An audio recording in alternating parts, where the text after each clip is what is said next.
जब तक बेटी हमारे घर में है उसकी हर इच्छा ज़रूर पूरी करें। 5 साल की बेटी बाजार में गोलगप्पे खाने के लिए मचल गई। किस भाव से दिए भाई?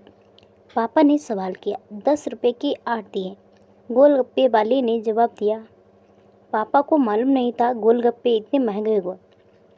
जब वे खाया करते थे तब तो 1 रुपये के 10 मिला करते थे। पापा ने जेब में हाथ डाला। 15 रुपये बचे थे।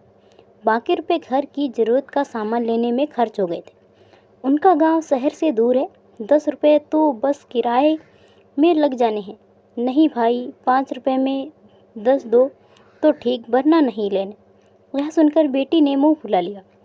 अरे अब चलो भी, नहीं लेने इतने महंगे। पापा के माथे पर लकीरें उभर आईं। अरे खा लेने दो ना साहब, अभी आपके घर में है तो आपसे लाड भी कर सकती है। कल को पराया घर चली जाए तो पता नहीं ऐसे मचल पाएगी या नहीं। तब आप बेतरसोगी बेटी की फरमाइश पूरी करने के लिए। गोलगप्पे वाले के शब्द थे तो चुभने वाले,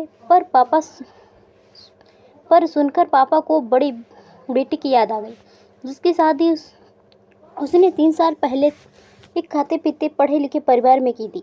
उन्होंने पहले साल में ही उसे छोटी छोटी बातों पर सताना शुरू कर दिया था। 2 साल तक वह मुट्ठी भर के रुपए उनके मुंह में ठूंसता रहा। उनका पेट बढ़ता ही चला गया। अंत में एक दिन सीढ़ियों से गिरकर बेटे की मौत की खबर मायके पहुंची। आज वह झटपटाता है कि उसकी वह बेटी फिर से उसके पास लौट आए और वह चुन चुनकर उसकी सारी इच्छाएं पूरी कर दे।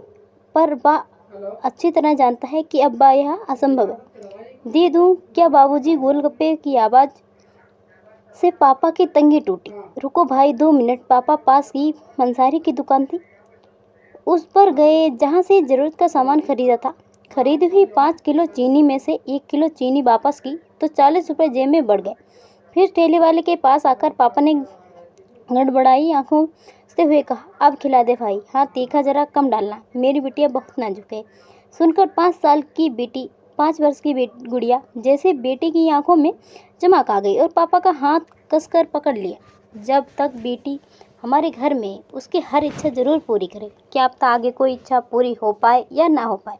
ये बेटियां भी कितनी अजीब होती हैं। जब ससुराल में होती हैं तब मायके जाने को तरसती हैं। सोचती हैं कि घर जाकर माँ को ये बताऊंगी, पापा से ये मांगूंगी, बहन से ये कहूँगा, भाई को सबक सिखाऊंगी और मौज मस्ती करूँ।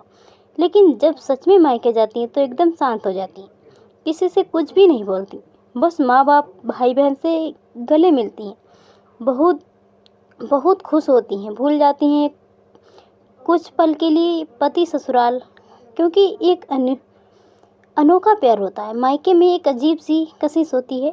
मायके में ससुराल में कितना भी प्यार मिले, माँ बाप की एक मुस्कान को तरसती हैं ये बेटियाँ।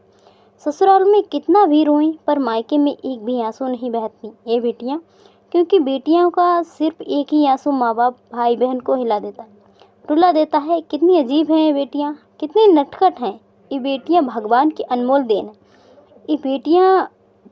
वो सब तो बेटियों को बहुत प्यार दें, उन्हें कभी भी ना रुलाएं, क्योंकि ये अनमोल बेटी 2 परिवार जोड़ती हैं, 2 रिश्तों को साथ लाती हैं अपने प्यार और मुस्कान से। हम चाहते हैं कि सभी बेटियां खुश रहें हमेशा, भले ही तो वो मायके में या ससुराल में।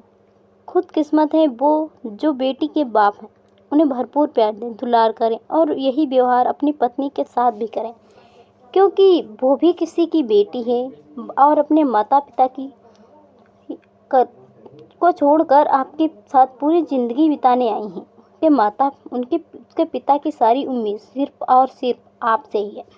दोस्तों, वीडियो पसंद आई हो तो लाइक और शेयर जरूर कीजिएगा। चैनल पर नए हैं चैनल को सब्सक्राइब कर लें।